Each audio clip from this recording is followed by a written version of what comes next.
কি পরিমাণে জাকাত দিতে হয়, এটা আমাদের শেখা উচিত ছিল। জাকাত পয়সার অঙ্ক শেখা কথা ছিল আমাদের মুসলিম হিসেবে, কিন্তু আমরা সেই জায়গায় শিখেছি উল্টা। কিভাবে একজনকে 100 টাকা দিব, 1 মাস পরে তার 10% সুদে সে আমাকে কত টাকা ফেরত দিবে। আল্লাহ কেন জাকাতকে আমাদের জন্য হালাল করেছে এবং দিতে অনেকবার বলছে যে জাকাত দাও। খারাপের বিপরীত শব্দ যদি হয় ভালো, তাহলে সুদের বিপরীত শব্দ অবশ্যই জাকাত। এই কারণেই জাকাতটা আল্লাহ তাআলা দিতে বলছে এবং জাকাতের জন্য বারবার আগ্রহী করছে মানুষ। আসসালামু আলাইকুম প্রিয় দর্শক বন্ধুরা, সবাই কেমন আছেন? আশা করি সবাই ভালো আছেন। তো চলে আসলাম পরবর্তী আবার একটা ভিডিওতে। তো আজকে আলোচনা করব যে আমাদের শিক্ষা প্রতিষ্ঠানে জাকাত না শিখাইয়া সুদ শিখায়, এই যে বিষয় নিয়ে আলোচনা করবো। আসলে আমাদের জাকাত সম্পর্কে আসলে কি ছোটবেলা উচিত ছিল কিনা শিখানো, আমাদের জাকাতটা কতটুকু গুরুত্বপূর্ণ, আসলে জাকাত দেওয়া কতটুকু গুরুত্বপূর্ণ, আল্লাহ কেন জাকাতকে আমাদের জন্য হালাল করেছে এবং দিতে অনেকবার বলছে যে জাকাত দাও, যাদের সামর্থ্য আছে তারা জাকাত দাও, এটা কেন বলছে, এইসব বিষয়ে খুঁটিনাটি তথ্য আমি হাজির হয়েছি। তো এখনো যারা আমার চ্যানেলটাকে সাবস্ক্রাইব করেন না, সাবস্ক্রাইব করে দিবেন পাশে, পরবর্তীতে অনেক ভালো ভালো ভিডিও পাওয়ার জন্য।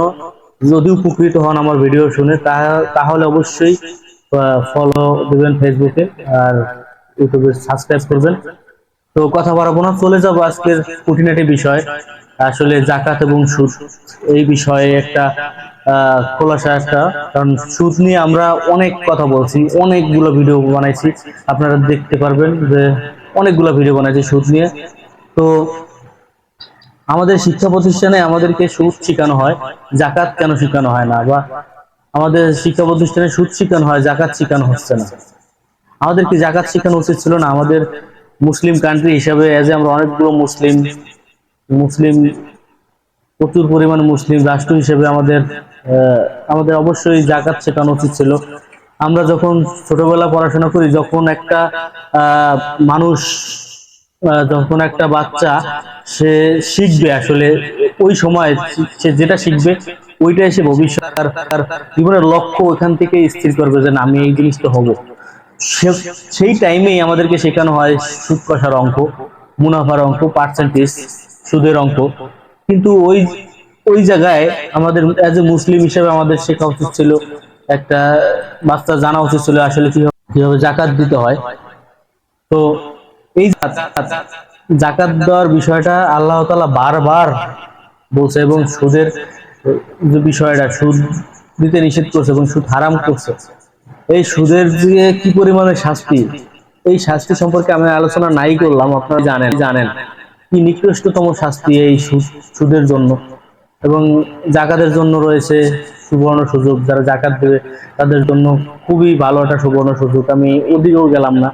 দেখেন, আমরা যখন সুদ নিয়ে আলোচনা করছি তখন বলছিলাম যে আসলে আমাদের এখান থেকে বের হওয়ার উপায় কি, অবশ্যই জাকাত। দেখেন, আমাদের সমাজে যদি আপনি ক্যাটাগরি করেন যে আপনার সমাজে আপনারা 50 জন লোক আছেন, 50 লোকে ধরেন আপনার গ্রামে আপনি 50 জন লোক আছে, 50 জন লোকের ভিতর 10 জন একদমই গরিব, তারা একদমই গরিব, নিম্ন গরিব।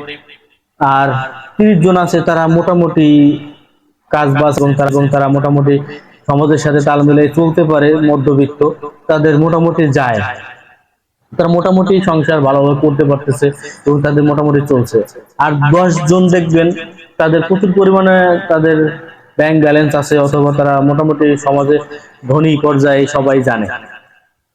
এখন ওই যে ধনী ব্যক্তি এবং গরিব ব্যক্তি, আল্লাহ তাআলা সুদ যে হারাম করছে কি কারণে, কেন, এটার অনেক খারাপ ব্যাখ্যা আমি বলেছি। দেখছেন যে সুদের কারণে কি পরিমাণে কি অবস্থায় আছে এখন বর্তমান, দামের ঊর্ধ্বগতি এবং সিন্ডিকেট এবং ব্যাংক ব্যবস্থার কারণে সমাজের কি অবস্থা, কত পরিমাণে মানুষ সুদের সাথে জড়িত, কি পরিমাণে সুইসাইড হচ্ছে, এগুলো আপনারা জানেন, আমি ভিডিওতেও বলছি। আর এটার বিপরীত শব্দ, আপনি খারাপের বিপরীত শব্দ যদি হয় ভালো, তাহলে সুদের বিপরীত শব্দ অবশ্যই জাকাত।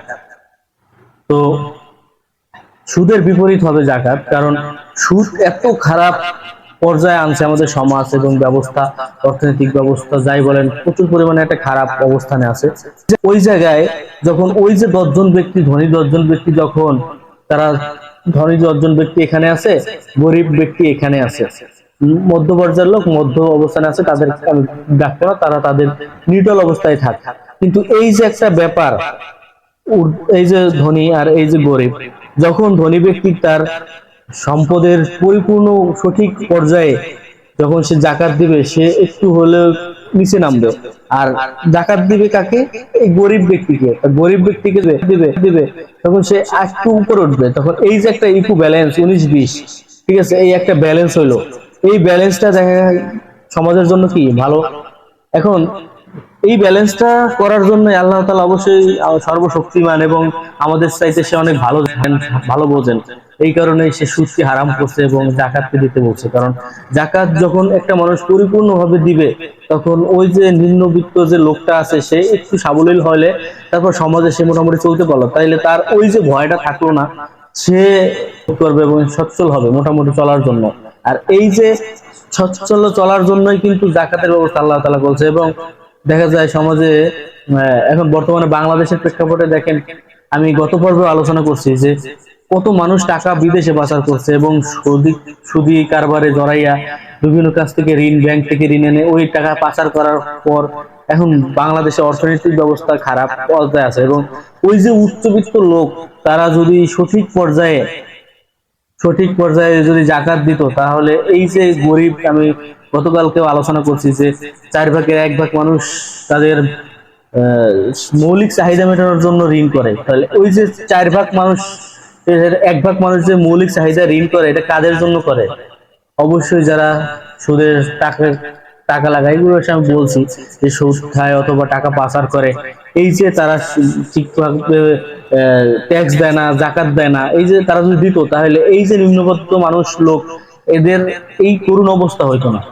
এই কারণেই জাকাতটা আল্লাহ তাআলা দিতে বলছে এবং জাকাতের জন্য বারবার আগ্রহী করছে মানুষকে।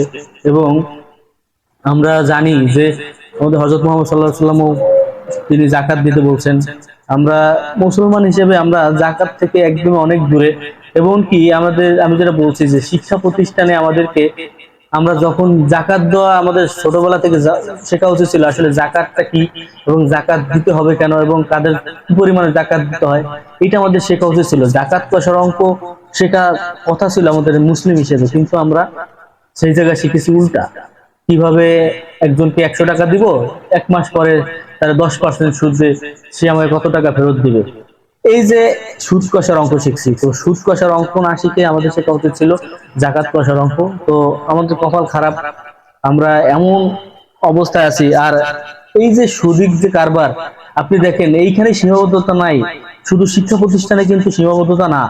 এটা আপনি চাকরি করতে যাবেন, ব্যাংকে চাকরি করতে গেলে তো মাস্ট আপনার সুদ কষার অঙ্ক জানা লাগবে। আপনি প্রাইমারি স্কুলে চাকরি করতে যাবেন, মাস্টারি চাকরি করতে যাবেন, ভালো কোথাও জব করতে যাবেন, আপনাকে দেওয়া হবে সুদ কষার অঙ্ক, আপনি সুদের অঙ্ক করতে হবে।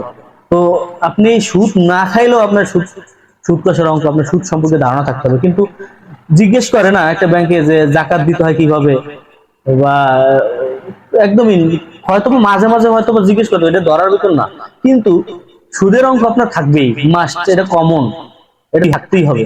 তো বুঝতে পারতেছেন আমরা সুদটাকে কত উপরে নিছি এবং জাকাতটাকে আমরা ভুলেই গেছি।